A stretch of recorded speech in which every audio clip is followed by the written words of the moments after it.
Kidnap ಪ್ರಕರಣದಲ್ಲಿ ರೇವಣ್ಣ ಜೈಲಿನೊಳಗಿದ್ರೂ ಕೂಡ ಸಂಕಷ್ಟ ತಪ್ಪು ರೀತಿ ಕಾಣಿಸ್ತಾ ಇಲ್ಲ.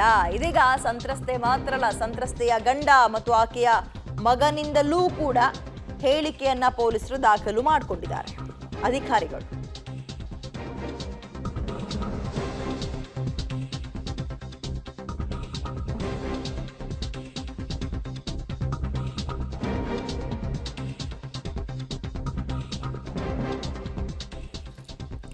ಸಂತ್ರಸ್ತೆಯ ಪತಿ ಮತ್ತು ಮಗನಿಂದ ಕೂಡ ಜಡ್ಜ್ ಮುಂದೆ ಹೇಳಿಕೆಯನ್ನು ಕೊಡಿಸಲಾಗಿದೆ. ಇಬ್ಬರ ಹೇಳಿಕೆಯಿಂದ ಬಂಧಿತ ರೇವಣ್ಣ ಅವರಿಗೆ ಮತ್ತಷ್ಟು ಸಂಕಷ್ಟ ಫಿಕ್ಸ್ ಅಂತ ಮಾಹಿತಿ. ಇತ್ತ ರೇವಣ್ಣ ನಿವಾಸದಲ್ಲಿ ತಡರಾತ್ರಿವರೆಗೂ ಕೂಡ ಸಂತ್ರಸ್ತೆಯ ಅಂದ್ರೆ ಆಕೆಯ ಜೊತೆಯಲ್ಲೇ ಸ್ಥಳ ಮಹಜರು ಕೂಡ ಪೊಲೀಸರು ಮಾಡಿದ್ದಾರೆ. ಆಕೆಯ ಸಮ್ಮುಖದಲ್ಲೇ ಸತತ 7 ಗಂಟೆಗಳ ಕಾಲ SIT ಇಂದ ಸ್ಥಳ ಮಹಜರು ಮಾಡಲಾಯಿತು. ಎಲ್ಲ ಜಾಗವನ್ನ ಎಲ್ಲಿ ಏನು ಎತ್ತ ಏನ್ ಹೇಳ್ತಾ ಇದ್ರು ಇವೆಲ್ಲವನ್ನ ಕೇಳ್ತಾರೆ, ಮರುಸೃಷ್ಟೀಕರಣ ಮಾಡ್ತಾರೆ ಸಾಕ್ಷ್ಯಗಳನ್ನ.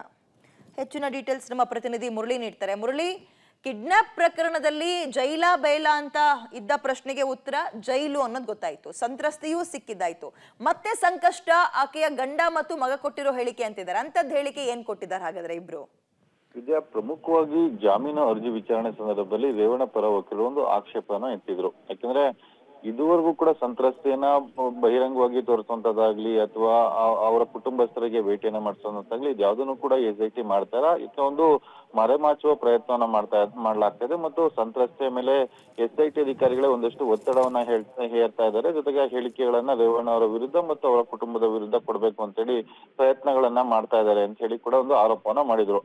ಆರೋಪದ ಬಳಿಕ SIT ಅಧಿಕಾರಿಗಳು ಅದನ್ನ ಗಂಭೀರವಾಗಿ ಪರಿಗಣಿಸಿ ಈಗ SIT ಅಧಿಕಾರಿಗಳು ಅವರ ಅಂದ್ರೆ ಸಂತ್ರಸ್ತೆಯ ಮಗ, ಸಂತ್ರಸ್ತೆಯ ಪತಿ ಮೂವರನ್ನು ಕೂಡ ವಿಚಾರಣೆಗೊಳಪಡಿಸಿ ಅವರ ಬಳಿಯಲ್ಲಿ ಒಂದಷ್ಟು ಹೇಳಿಕೆಗಳನ್ನ ದಾಖಲು ಮಾಡ್ಕೊಂಡ್ರು. ಅದು ಕೇವಲ ಪೊಲೀಸರ ಮುಂದೆ ಹೇಳಿಕೆಗಳನ್ನ ದಾಖಲು ಮಾಡ್ಕೊಂಡಿಲ್ಲ, ನ್ಯಾಯಾಧೀಶರ ಮುಂದೆ ಕೂಡ ಹೇಳಿಕೆಯನ್ನ ದಾಖಲು ಮಾಡ್ಕೊಂಡಿರುವಂತದ್ದು. ಅಂದ್ರೆ ಈ ಅಪಹರಣ ಪ್ರಕರಣ ಏನಿದೆ, ಅಪಹರಣ ಪ್ರಕರಣಕ್ಕೆ ಸಂಬಂಧಪಟ್ಟಂತೆ ಕಾನೂನಾತ್ಮಕವಾಗಿ ಇನ್ನೂ ಕೂಡ ಬಿಗಿಯಾಗ್ಲಿ ಅವರ ವಿರುದ್ಧ ಪ್ರಕರಣ ಅಂತ ಹೇಳಿ ಈ ಪ್ರಯತ್ನಗಳನ್ನ ಮಾಡಿದ್ದಾರೆ. ಆ ಪ್ರಯತ್ನಗಳಿಗೆ ಈಗ ಒಂದು ರೀತಿಯಲ್ಲಿ SIT ಅಧಿಕಾರಿಗಳಿಗೆ ನಿರರ್ಗಳವಾಗಿ ಪ್ರಕರಣವನ್ನ ಮುಂದಕ್ಕೆ ತೆಗೆದುಕೊಂಡು ಹೋಗ್ಲಿಕ್ಕೆ ಸಹಾಯವನ್ನ ಮಾಡ್ತಾ ಇರುವಂತದ್ದು. ಈ ಮೂಲಕ ರೇವಣ್ಣ ಅವ್ರಿಗೆ ಮತ್ತು ಅವರ ಕುಟುಂಬಕ್ಕೆ, ಅಂದ್ರೆ ರೇವಣ್ಣ ಅವ್ರಿಗೆ ಈ ಕಿಡ್ನಾಪ್ ಪ್ರಕರಣ ಮತ್ತು ಮಗನಿಗೆ ಅತ್ಯಾಚಾರ ಪ್ರಕರಣ ಎರಡೂ ಕೂಡ ದೊಡ್ಡ ಮಟ್ಟದ ಸಂಕಷ್ಟವನ್ನ ತಂದೊಡ್ಡುವಂತ ಸಾಧ್ಯತೆಗಳಿದಾವೆ. ಆ ಹಿನ್ನೆಲೆಯಲ್ಲಿ ಈಗ ಏನು SIT ಅಧಿಕಾರಿಗಳು ಕಾರ್ಯೋನ್ಮುಖವಾಗಿ ಕೆಲಸವನ್ನ ಮಾಡ್ತಾ ಇರೋಂಥದ್ದು. ವಿದ್ಯಾ, ಓಕೆ, ಥ್ಯಾಂಕ್ ಯು ತಮ್ಮೆಲ್ಲ ಡೀಟೇಲ್ಸ್ಗೆ ಮುರಳಿ. ಇನ್ನು ಈ ಪೆನ್ಡ್ರೈವ್ ಪ್ರಕರಣದಲ್ಲಿ SIT ಟೀಮ್ ರಚನೆ ಆದಾಗಿನಿಂದಲೂ ಕಾಡ್ತಾ ಇರೋ ಪ್ರಶ್ನೆ, ಪ್ರಜ್ವಲ್ ಎಲ್ಲಿದ್ದಾರೆ, ಯಾವಾಗ ಬರ್ತಾರೆ ಅಂತ. ಇದೀಗ ಬರ್ಬೋದು, ಈಗ ಬರ್ಬೋದು ಅನ್ನೋದೇ ಚರ್ಚೆ ಆಗ್ತಾ ಇದೆ. ಆಶ್ಚರ್ಯ ಅಂದ್ರೆ ತನಿಖೆಗೆ ಬೇಕಾಗಿರೋ ಪ್ರಜ್ವಲ್ ಯಾವುದೋ ದೇಶದಲ್ಲಿ ಭೂಗತವಾಗಿ ಉಳಿದು ಬಿಟ್ಟಿದ್ದಾರೆ.